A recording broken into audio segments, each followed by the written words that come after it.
Hey everyone, my name is Wedge, and it's time for a ridiculous modern deck tech, and by ridiculous, I mean just insanity. What you're about to see is absolutely off the wall amazing, don't say I didn't warn you. Best part, the deck is super cheap, like under $30 cheap, and it can totally dumpster a ton of modern decks out of nowhere. Oh, it's beautiful. We're going deep and you're going to love it. Now, to make sure we stick to our budget parameters, we'll be using TCG Player to price out each card, and if you want to see the deck list or purchase any of the cards for it, be sure to click the first link in the description. Everything you need will be right there. Okay, without further ado, it's time to show you the hottest mess of awesomeness you've ever seen, oh baby.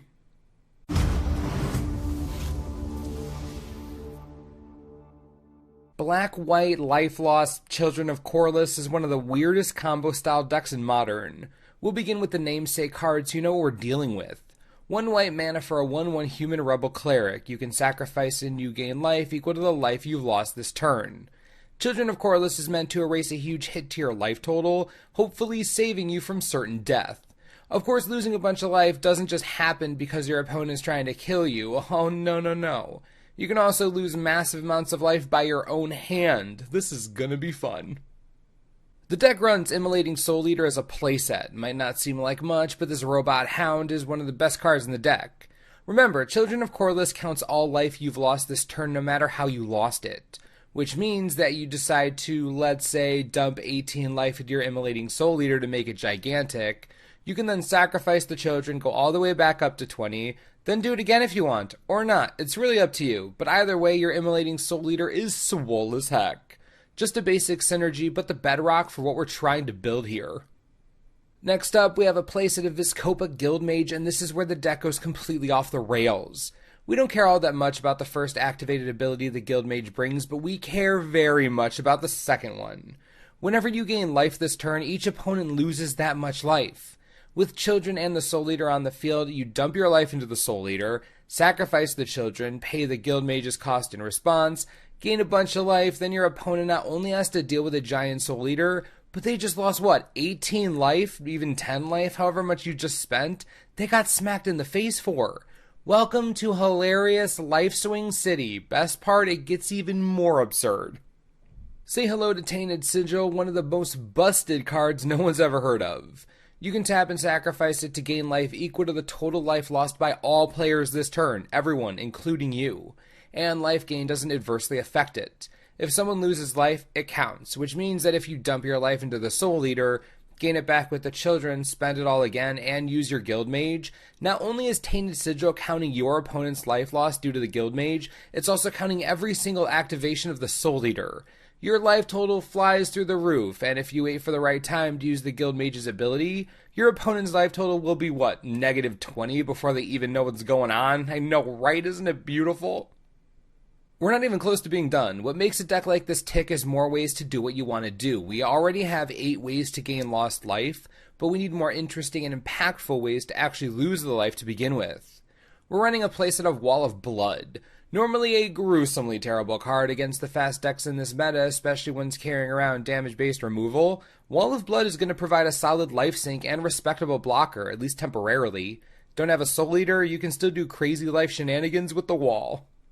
Want something a bit more exciting than, a wall? I got your back. Pain's Reward is an auto-include if there ever were one. You get to bid a massive amount of life, and you get 4 cards out of the deal. There's literally no downside to this enabler. It's basically designed for what we're trying to do here. Being sorcery speed isn't ideal, so I guess that's technically a downside, but it's still more than capable of putting you way ahead on cards, way low on life, just the way you like it.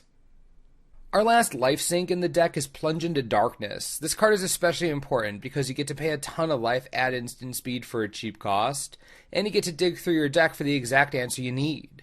Imagine plunging for 10 or 15, even as small as 5 is a big deal when you're looking for something specific. The reason it's in the deck over similar filter cards, this is everything we want. Cheap, instant speed, easy life sink, done, perfect. As you can see, we have plenty of ways to lose life in one fell swoop if our opponent isn't gracious enough to do it for us, which means that we're really only missing one more piece, more redundancy in the Vizkopa Guildmage department. We can't solely rely on this little mage's ability to get us to the finish line. That's why we're running Sanguine Bond. It isn't nearly as efficient as the Guild Mage, but it's much harder to get rid of once it's on the battlefield, and it spells doom for the opponent. Whenever you gain life, target opponent loses that much life. For all intents and purposes, this is a decent Guild Mage substitute. Small note, we would absolutely include Exquisite Blood in this deck, but it's simply too expensive at $9 each. If you have them, run them. It's a fantastic enchantment. Now that we have plenty of redundancy, it's time to fill out the rest of the deck with solid support spells that actually help it survive. We'll begin with Vampire Nighthawk, an actual real creature that people play. Trust me, I asked around, this creature's real.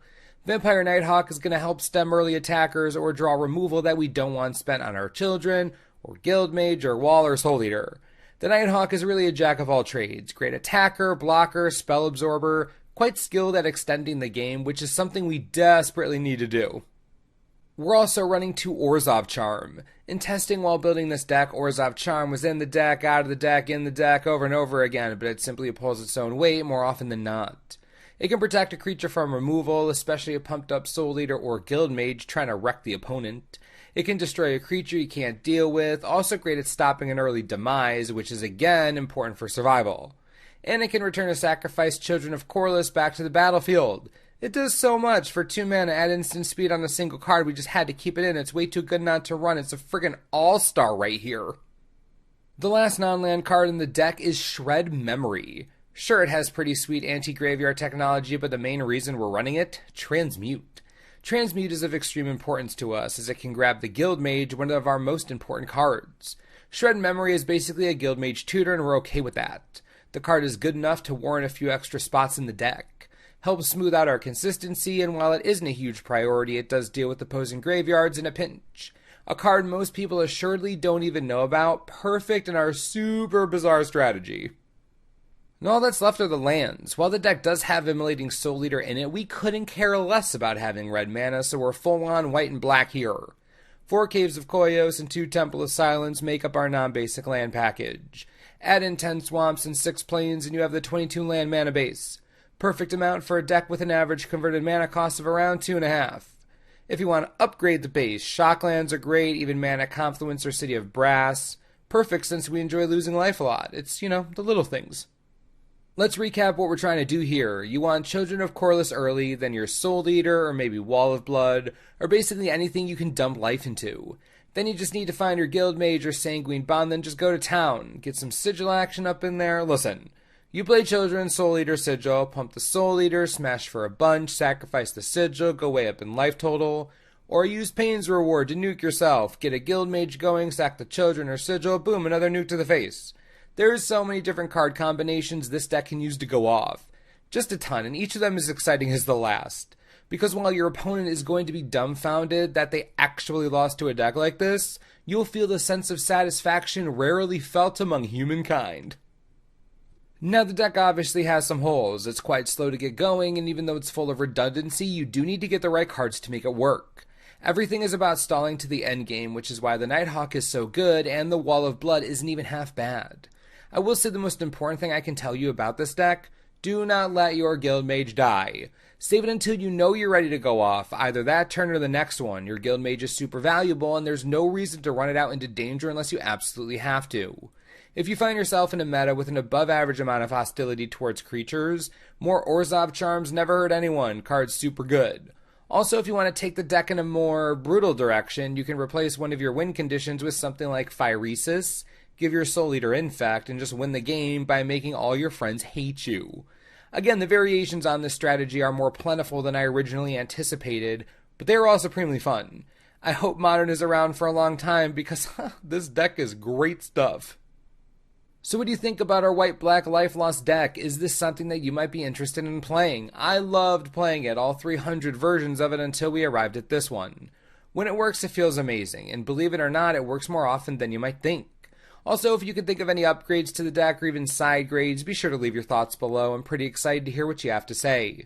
Lastly, if you do enjoy the deck and you want to see the deck list in full or purchase any of the pieces to make it yourself, you can do that by clicking the first link in the description. Helps the channel out, and it's super cheap. It's a win-win as far as I'm concerned. As always, thanks for watching, and we'll see you next time.